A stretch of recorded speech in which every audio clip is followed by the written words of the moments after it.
Stagflation. Stagflation दो words का combination है, स्टैगनेंट और इन्फ्लेशन।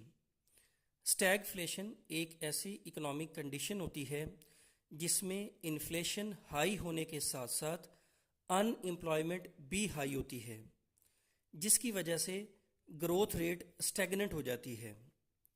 स्टैगफ्लेशन के अंदर तीन चीज़ें होती हैं, इन्फ्लेशन हाई होती है, अनएम्प्लॉयमेंट भी हाई होती है और ग्रोथ रेट स्टैगनेंट होती है। स्टैगफ्लेशन की कंडीशन कब पैदा होती है? फॉर एग्जाम्पल, जब फ्यूल प्राइसेस बढ़ती हैं तो प्रोडक्शन कॉस्ट बढ़ती है। प्रोडक्शन कॉस्ट बढ़ने के साथ साथ प्रोडक्ट्स की प्राइस बढ़ती है। जब प्राइस बढ़ती है तो डिमांड कम हो जाती है और डिमांड कम होने से प्रोडक्शन कम होती है और मैन पावर ले ऑफ करनी पड़ती है।